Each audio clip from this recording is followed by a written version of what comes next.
I'd like to say, oh, my mic wasn't down. I'd like to say a little bit more about principalities and powers as it pertains to conversations with others. You know, things are almost never what they seem in reality. It's one of the challenges for which we're here. Jesus said in Matthew 12:35, he said, "A good man out of the good treasure of the heart bringeth forth good things, and an evil man out of the evil treasure bringeth forth evil things." There's a cluster of ideas that have been rattling around in my head for some time now, and I'm going to start talking about them. They're kind of difficult to talk about. They're complicated by their very nature, but they're extraordinarily important. And it's one of many things that, as they start becoming more apparent to you, you're going to see the world in a very different way. So I want to show you this diagram. Let's suppose that someone says something, right? Where did that come from? Jesus tells us it's not as surface level as it seems. It turns out that what we emit from our mouths or through our fingertips, if we're typing or texting, it turns out that it's very much intertwined with the deepest parts of us, all through us. And this includes, but is not limited to, all of your prior life experiences. All of those shaped you in some way.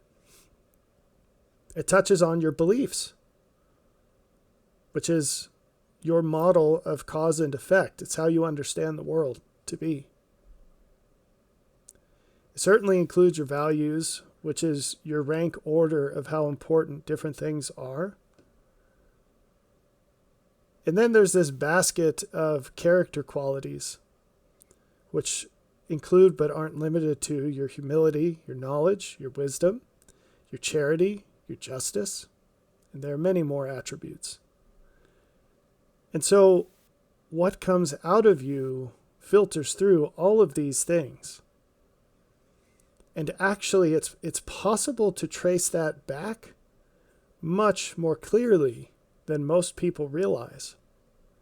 And that's why when you're interacting with someone that has a lot of understanding, a lot more than normal, it's actually a very dangerous game, because very few people realize the extent to which they hide from who they really are, and there are reasons for that.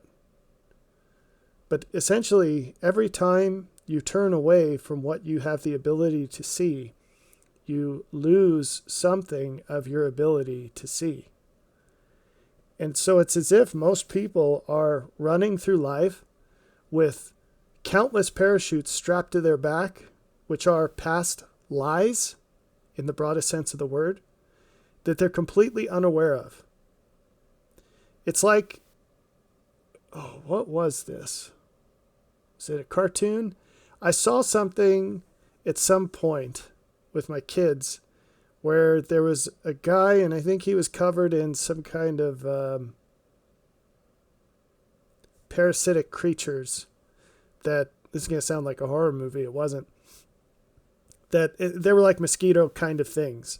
And if you have a mosquito on you, sometimes you won't even notice, because some of them will bite you in ways that you don't feel, and then they just stay there, or like a tick, right? And so if you're covered in ticks and you don't know it, they're still going to be zapping your strength, right? And that's how it is with all this dishonest business. It actually numbs us to the ability to see our own faults. And that's a bad thing. But it also numbs you to the ability to see how obvious your faults are to other people, which is a scary thought. And they will be most visible to the most honest people. Because in the same way that your own dishonesty blinds yourself to your own dishonesty, honesty opens your eyes to the actual situation of other people. If you're precisely honest with yourself, you can see more of other people than they can see themselves if they're dishonest. Hopefully that wasn't too confusing. Anyway, the point is, everything that emits out of someone is tainted by everything inside them. or it's exalted by everything inside them, depending on their internal state, right? It's much more visible than most people believe or would like to think, because it's actually horrifying. If they had any idea how obvious it was, they'd never say anything again. Now, there's another layer to this that's very important. Just as most people aren't familiar with themselves enough to see just how many parachutes are attached to everything they say, to see how many of their faults are embedded within the things that they say. In like manner, and to an even greater extent, most people have no idea how they're just the puppet of Satan. The extent to which that's true. And I can tell you exactly how this happens over time, but let's skip over that. The point is that Satan's got hooks in almost everyone, and he can use those anytime he wants to his own purposes, and the strategic benefit of doing so far exceeds the capability of those who are in this trap. They won't notice it happening. It creates greater harm. It does greater harm than they would be capable of doing on their own if they were trying. But it's happening in secret. They don't notice. But people with high awareness can see it. Right?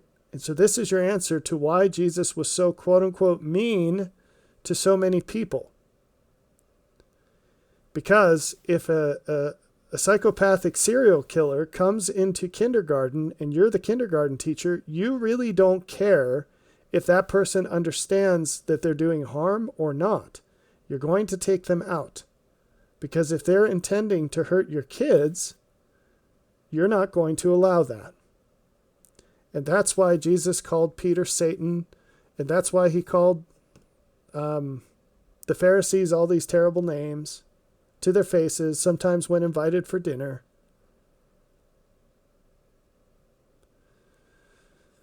And there's much more that could be said about that. So my question to you is, how aware are you of your internal properties? And what determines the aperture on these openings? These are good questions. The questions I'm not going to answer for you. But I just want to get you thinking about this. We're going to talk a lot more about it at other times. One thing you have to understand is a lot of the things that you say, you might think that they're coming from a certain place inside of you. You know, maybe you're saying something, you're saying, I'm saying this because I'm a nice person. But actually, it's weaponized empathy. And what you're actually trying to do is tear down this other person who deep down inside you envy. Meaning you'd like to be more like them, but you have no interest in doing the work to get there. And so in order to feel better about yourself, because they make you feel guilty, you're going to try to tear them down, assassinate their character somehow, or mutilate the argument that they've made. And you can't do it rationally. And so you open yourself, that aperture opens, you open yourself to inspiration from the devil to impregnate what you say with all of these stumbling blocks, these things that might incite anger in them or the people you want to be angry at them. All these little traps and tricks, because you're trying to trick them into saying something so you can change the subject and make them out to be the bad guy. Right? All these tricks. You're opening your heart and your mind to Satan to give you tools to win this battle that you want to win, and you're willing to fight dirty if that's what it takes. And he's more than willing to oblige. And when we talk about warring with principalities and powers, this is what's going on. This is what's happening. Because some other person who you're talking to, or fighting with, or arguing with, that person might have the awareness to see inside of you, to see all of the faults that you have, that you're not willing to recognize and confront, that are influencing what you say and how you say it. And they might even see the angels or demons, and in this case it would be demons, that are giving you these things to say. But they can't fight directly with your interior qualities, and they can't fight directly with the demons, because everything is coming through you. They have to fight you on the surface. And that's really, really difficult and unpleasant, because you are solving this puzzle that exists on different levels, and it's much harder on the other levels. And why this is critical to understand is right now you might be in a position where you're still, quote unquote, working on repenting. But some of you are repenting. And when you repent, what happens is it becomes harder and harder for the devil to tempt you directly. There are reasons for that. Because when he sends those temptations, they're carried by an entity. And that entity will leave you having less faith than it did before if you resist that temptation. And that conveys a loss of power, because faith is the source of all power. Whether we're talking about an angel or a demon, it's the same. God or Satan, it's the same. It's about faith. So he's going to be more reluctant to send his troops to you directly, because that's going to make him weaker. But he has minions everywhere. And so he will use the people around you. And that's one reason why Jesus said that a man's foes will be of his own household. And he talked about parents and children turning against each other and spouses turning against each other. Well, that's what this is, okay? Satan using those people closest to you to do harm, because it's much more difficult to fight this evil when it comes through layers down to and through a person around you than it is for you to fight that internally. That internal fight is easy. Some of you will balk at that, but I'm telling you, the next steps are harder. It's always that way. All right, let's go to a real world example. This is an actual quote from somebody on YouTube. And if you continue to progress, you'll get to the point where you can read these things and cringe as much as I do. Because you see this multi-layer puzzle. You see this person. I have never met this person. This might be the first thing they've ever said to me. As far as I know, that's true. And yet I could profile them, and I'm willing to bet money on the precision of my profile. Isn't that crazy? The only thing I know about this person is this quote and the screen name next to it, which there's no information to except that this is a woman. But even without that screen name, I could have bet that this was a woman, and I would have put a lot of money on it, and I'd be a rich man. I can also tell you that they're middle-aged. She is middle-aged. And I can tell you a bunch of other things about her that would probably offend people, so I'm not going to do that. Because you'll just write that off as that's ridiculous. How could you possibly know that? And yet I do, right? Because of the things the Lord has taught me, I can model people like that. All right, let's read what she wrote. You've drawn too many personal conclusions from... This was on response to the Island of Misfit Toys video I did. You've drawn too many personal conclusions from David's life that I don't like. There's no indication his father didn't like him. Joseph kept sheep, and his father adored him. Obviously, certain of his older brothers detested him, no question. And I don't like anything that uses Santa, which is Satan, as a leading figure. So I understand that David drew to him all who were disaffected with Saul's terrible reign. That is true. I'll leave it at that. Okay. So this is not going to be an extensive analysis because I don't have 4 hours to spend on this. I could literally tell you 4 hours worth of content from this one little quote. Okay? And that's the thing. So evil is really easy to share. But good requires greater understanding. And it's really difficult to share because the growth is part of it. Evil is decay. It's easy to pack evil into a shorter statement. Good takes longer. It's harder. The other thing is that evil uses emotions as a primary mechanism. Good does not.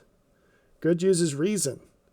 And reason takes understanding, both to construct and process correctly, right? Emotions are easy. It's easy to make someone fear. It's easy to make someone hurt. It's easy to make someone angry. It's very easy. It's very difficult to persuade someone to improve their lives. You see how that works? And yet, this thing is chock full of stamps indicating where it comes from and what's behind it and what the person really means. See, what something says isn't necessarily what it means. And this is actually a satanic tactic. It's to state something that obviously comes from a very clear motive and it's evil. But then when you point it out and you say, oh, so you mean this? The person comes back and says, I never said that. And so you say, well, granted, you didn't, but isn't it what you meant? If it's not what you meant, please tell me what you meant. Right? And so there are all these rhetorical tricks. But anyway, just from this quote, let me ask you some questions. What do you think this person thinks of their own wisdom? Do they consider themselves wise? The answer is a resounding yes. But then I would follow this up and say, do they have reasons to think that? If they do, they certainly didn't include it here. You see, this is a hallmark of these kinds of people, is that they share their conclusions as if they're fact without bothering to share any of the reasons. And this belies their motive. They're not attempting to find out what's true or to help others discover what's true. They want to feel better about themselves right now. In other words, something about this video made this person feel guilty about themselves. They felt incriminated. And instead of stopping to ask why and analyze that, they gave this knee-jerk response, revealing a lot about themselves that is not good. Instead of saying, well, here are my rational reasons to disagree with you. And then we could hash those out. And, maybe there would be some good ones in there. And maybe I'd have a better position. So, for example, saying there's no indication his father didn't like him. Lady, I literally shared with you the indications in the video, straight from Scripture. Now, you can dispute those, and that's fine, and maybe you have a good reason for that. But you can't just ignore them and say, because I say so, there's no indication. I have a right to completely ignore what you just talked about for a long time and quoted from Scripture, and I'm just going to skip over it like you didn't say it. You don't get to do that. That's dishonest, right? Okay. Now, she does give a counterpoint here. Joseph kept sheep and his father adored him. Sure, if keeping sheep were the only thing, then that would be a weak case, right? It would just be a guess. But that's not the only thing. And I talked about it in the video. All right. So why are these things color-coded? Well, you can band these things together, right? So first off, look at all the hyperbole in this comment. This is a dead giveaway of their assumption that they're correct, right? This is not the kind of person who assumes that they're incorrect until proven otherwise. And that's a dead giveaway that this person doesn't have half the wisdom that they think they do. Because you don't get wise except by assuming you're wrong. And it's something that doesn't really ever leave you. You're always open to the possibility, and more often than not, you're walking in the assumption.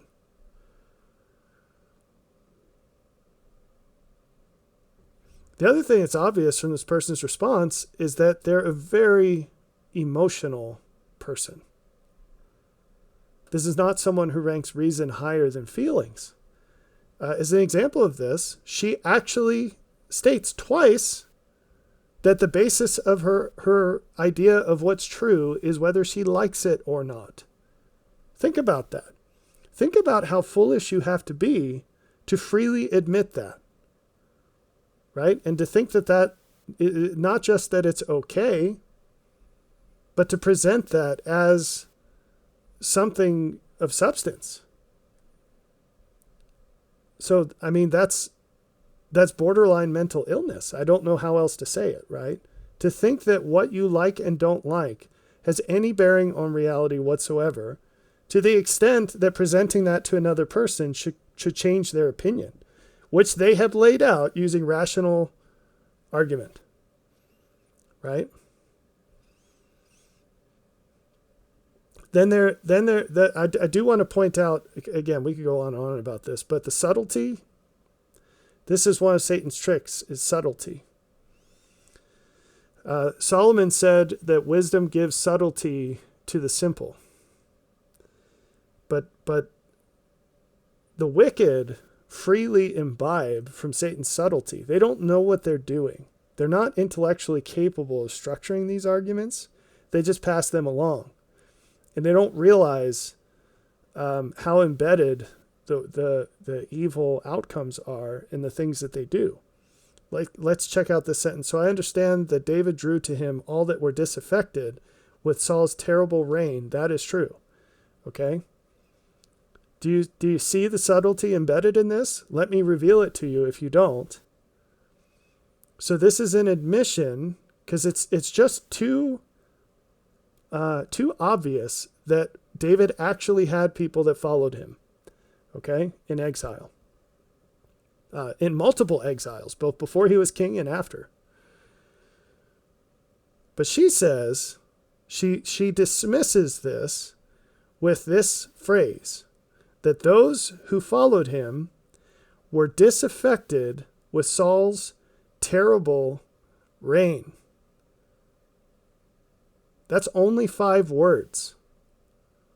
But do you see the layers of deceit in this? Well, first off, there was more than one exile. And the second one had nothing to do with Saul because he was dead. It had to do with David's son. One of David's sons. Okay, but let's set that aside. Is it true that those that followed David only did so because they were disaffected with Saul's terrible reign? First, what percent of Israel would have called Saul's reign terrible? Is it as overtly obvious and unanimous as this lady presents? No. And if it weren't that way, if it were the case that there was a substantial portion of the kingdom that did not recognize it as terrible, would it be the most honest thing to say it this way? No, it would not. This is an intentional encoding of a lot of information with pre-planned responses from many people. It's satanic. And I'm sure this lady has no idea. Right? She is a sock puppet in her life, and now I am profiling. If we had a crystal ball and we pulled it out, I could show you instances from all over her life where she is equally as much of a sock puppet for Satan. And he turns her on to do what he wants her to do whenever he wants her to do it. And the only limit he has is he can't do it in ways that she would recognize as him. And that gives him massive sway because she is very blind of his influence. And we all have to be so careful to not be sock puppets for Satan. It can happen in ways that are just beyond what you imagine. I mean, let's say you work from home and you're doing something totally temporal, 100% just, bread, sweat of brow kind of thing. And you're working on some spreadsheet for your boss in your home office or your bedroom or whatever you've got. And let's say your kids are homeschooled and they're running around like a bunch of monkeys. And you have a rule that says no running in the house. Where does their motivation to do that come from? Now, it might be the case that kids are kids, and they are kind of like crazy monkeys. And so no surprise. But have you ever been in a situation where they do it precisely at the worst possible moment, that if you had to pick 1 second out of the entire day, that's the worst possible time to do it? That's a sock puppet for Satan. You see? And that's a situation that kid is not going to think at the end of the day, oh, dang, at 3:07 p.m., I totally got possessed by the devil. You see how this works? So how much more when you're actually being evil in a way that's a little easier to see, right? Because you're not just a crazy monkey little kid with lots of energy. You're a full-grown adult, allegedly, with all these faculties of reason, and you should be able to detect that what you're saying has nothing to do with the content of the video. It has to do with the content of your character. And you're trying to feel better about yourself, knowing that you have faults, that somehow this thing's exposing, but you're so well trained to turn to Satan and say, Daddy, make me feel better, that he instantly can shoot you up with this basically heroin and make you feel better, take the pain away without you having to change. And you don't even notice it anymore. Right? Okay, these were not people disaffected with Saul's terrible reign. They were criminals and crazies. You can read it in the text. I talked about it in the video, right? This wasn't like, hey, I don't like this guy that got elected to president. I'm out of here.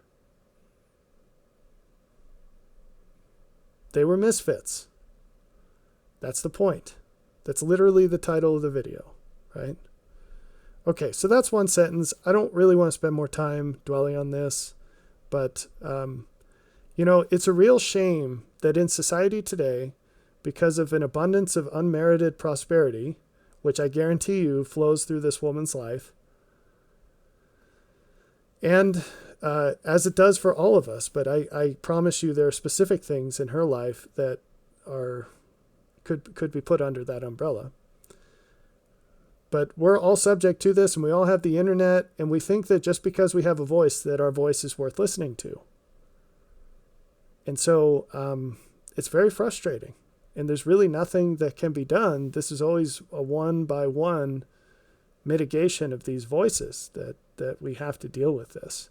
And it's unfortunate, but it is what it is, and the time is coming where that will be shut down. But for now, where there's signal, there needs to be noise, because there has to be opposition in all things.